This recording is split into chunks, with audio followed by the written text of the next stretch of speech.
Via ad periculum zonum, equitari in periculum zonum. And welcome back to Mystara for a look at one of the most famous military units in all of the known world, that of the Retebius Air Fleet.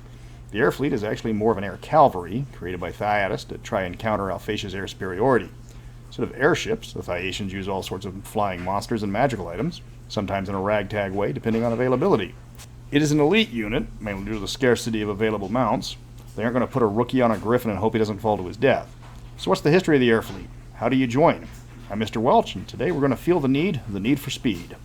The Duchy of Retebius is one of the smaller regions in Thyatys, with a population of just over 200,000, located in the furthest point west in the Gulf of Cantrium.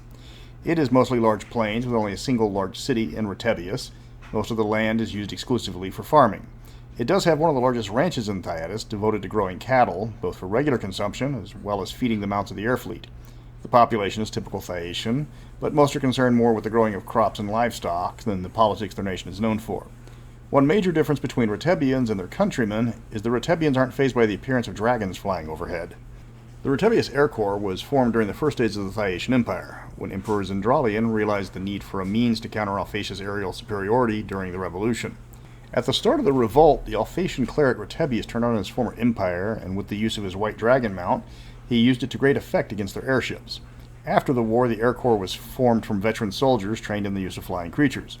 The Emperor also organized the Knights of the Air, a semi-private group made of adventurers with flying mounts and magical items sworn to defend the empire. The Order of the White Drake was created in appreciation of Retebius's contribution to the revolution, though their fate was sadly to become scapegoats for the shortcomings of the Thyatian military during the Alphatian Spike invasion. The Air Fleet was created in 571 AC, when the need for a larger force of aerial troops was realized. The Air Fleet's first action was to help repulse a Mithridatic incursion into the Grand Duchy of Taruntius during one of the Empire's periods of upheaval over some political turmoil or another. The Air Fleet wasn't the primary reason for the victory over Mithridatic, but it proved its worth during the battle. After the cause of the internal turmoil was settled, the Air Fleet was expanded again, and the Retebius Air Academy was ordered to allow for training and raising of aerial creatures. The Air Fleet is officially attached to the 18th Legion, and is assigned to guard the city of Retebius rather than being deployed abroad like many of the other legions from the homeland. The Air Fleet itself comprises the 1st, 2nd, and 3rd cohorts of the Legion, comprised of 1,500 troops out of the 5,000. The rest of the troops in the 18th Legion are typically used for guarding the duchy itself, but a large percentage are support personnel that serve to build and maintain the expanding grounds of the Air College. At least 2 cohorts are devoted to providing full-time security to the college, outside of the protection afforded by having the Air Fleet stationed there in the first place. At any given time, there will be only 1 corps of the actual Air Fleet present at the Air College, with the other 2 corps being seconded to other legions as normal with the Thyatian military structure. In case of an actual war, the entire legion will be deployed to the field as needed, with guard duty being taken up either by legions normally held in reserve, or auxiliaries raised specifically for that purpose.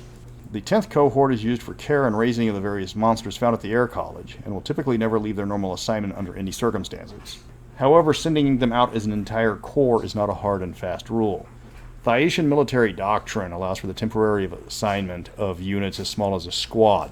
If another group needs aerial support, an element from the Retebius Air Fleet will be made available to them.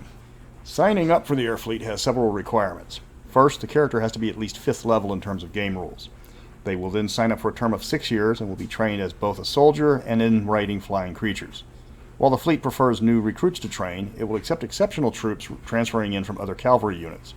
Because of this, Corindus is heavily overrepresented in terms of percentage of troops in the Air Fleet. Recruits will be paid for their time and will be eventually promoted to the rank of officer during their term. There is a bit of prestige involved with being a member of the Air Fleet, giving the recruiters more candidates than necessary, allowing for a higher quality of recruits. The role of the Air Fleet has expanded in both its duties and uses over the centuries. Now numbering over 1,000, they've been used across the Empire for both military and relief efforts. Air Fleet dragons have routed the tribes of the hinterlands in Devania. On the Isle of Dawn, Alphatian airships in the unclaimed areas have been intercepted by griffin riders on numerous occasions. The Air Fleet is often used as reconnaissance to find bandit camps, as well as cutting off retreating humanoid raids.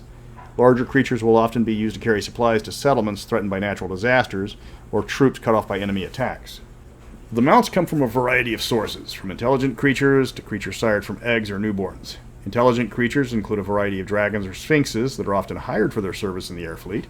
Non-intelligent creatures include griffins, hippogriffs, pegasi, and rocks.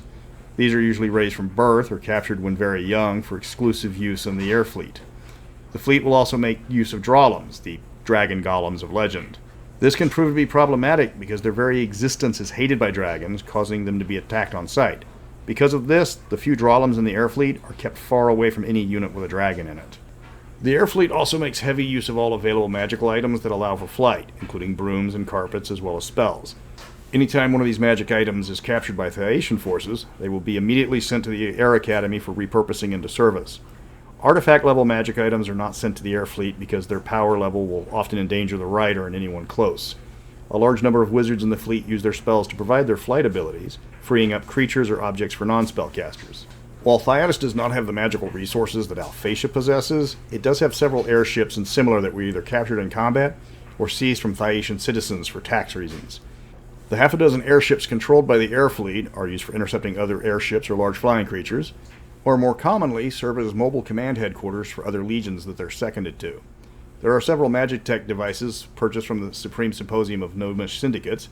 These devices are only used in dire emergencies or for very specific purposes that they were designed to handle. They are far too expensive to be risked for mundane tasks, and usage of them requires permission from the legate of the 18th Legion. 75% of the air fleet is comprised of Pegasi and Hippogriffs. As can be expected, they are the core of the force, serving exactly as war horses of earthbound forces. Against non-flying opponents, they will circle around to engage enemy forces from the rear, trying to take out leadership when possible. When dealing with aerial opponents, they will try and strike from multiple directions at once to confuse the enemy, as well as preventing them from retaliating with an efficient method. Griffins and Sphynxes make up 20% of the air fleet's mounts, and are ridden by specialists or veteran soldiers. I know the book says first come, first serve when it comes to acquiring mounts, but you're not giving your best mounts to the new guy when there are people with years of experience available and waiting. The Sphynxes are also used as advanced scouts, especially with their sentience, magic, and ability to follow orders. The most competent of riders will often take on two tasks at the same time, one for the rider to handle on foot, and another for the Sphinx to deal with using its native abilities. The last 5% of the air fleet are made up of the most powerful creatures available, that being dragons, drolums, and rocks. The dragons that make up this part of the fleet are mostly white, blue, and gold, with whites making up half of all dragons present. There are other dragons that are a part of the air fleet, but they number less than 1%, often being found in single digits. Dragons are rarely part of the air fleet by force. Either they volunteer, are directly hired, or have a long tradition of being part of the air fleet. Most white dragons were once part of the Order of the White Drake until they were forcibly disbanded by Emperor Thyncall because of their sluggish response to the Spike invasion. Metallic dragons other than gold are welcomed into the air fleet, but they are so few in number that this has only happened a handful of times. Chromatic and gem dragons looking for treasure will hire on for a limited time in exchange for a hefty sum, leaving once their contract expires. For chromatics outside of blue dragons, this is frowned upon, while gem dragons don't care where the gold is coming from. Ruby, sapphire, onyx, and black dragons are the most common dragons found in the air fleet as mercenaries. Finding new creatures that can be trained or used by the air fleet can be a highly profitable venture, assuming you can get the creatures back to Thyatian alive, and if they're actually trainable. Getting a manticore or a dragon back alive might be possible, but getting them to bear a rider instead of killing him is another matter. Pterodactyls from the Isle of Dread might be trained, but normally can't carry the full weight of an armored knight. Because of these limitations, creatures like thunderheads and skyworms aren't considered viable. Giant flying animals are an option, but the distance involved in returning one is problematic. Considering it takes years for an animal to be trained enough to see if it can take a rider, most monster hunters prefer to stick with the creatures already used by the air fleet. The air fleet has developed several items to deal with the hazards of flying, from adding pads to the armor to help with cold temperatures at higher altitudes, to specialist saddles to prevent riders from accidentally falling. The two most famous bits of equipment are the bumper chute and the breathing gear. The bumper chute is a large umbrella and parachute hybrid. It acts like a feather fall spell. When the rider is dismounted, they open the chute and land safely about 95% of the time. Breathing gear is a mask with a pair of goggles connected to a nozzle that provides magically created air, useful for riding creatures that can fly high enough that lack of oxygen becomes a problem. The support staff for the air fleet is highly specialized because of the unique needs for the unit. Where Legionnaires might have to dig ditches in the 13th Legion and the hinterlands for busy work, the 18th Legionnaires have to break out large brushes to give the dragons warm soapy baths whenever they demand. Mess officers have to know how to carve up horse meat for the griffins as much as they have to cook potatoes for the regular troops. A large number of the Legion are animal handlers, and a single rider can have up to a dozen assistants for each animal. Larger creatures like rocks or dragons might have their own retinue, often hand-picked by the dragons to deal with their larger size. Entire herds of cattle are slaughtered every year to feed the animals, one of the reasons why Retebius was chosen to house the air fleet because of its large ranches.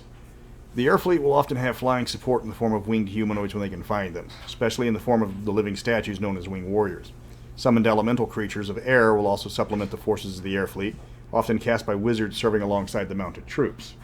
Next week, we're sticking with another famous military unit, the Dukel Guard of Karamikos, one of the few instances where one race guards another.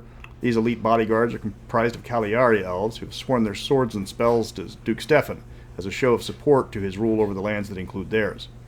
Until next week, though, what were all the pilots of the Top Gun doing on the Enterprise at the end of the film? Seriously, they all came from different ships. They would have gone back to where they came from instead of being sent to the Enterprise. The fact that they all came from different squadrons was the major point of them being at Top Gun in the first place.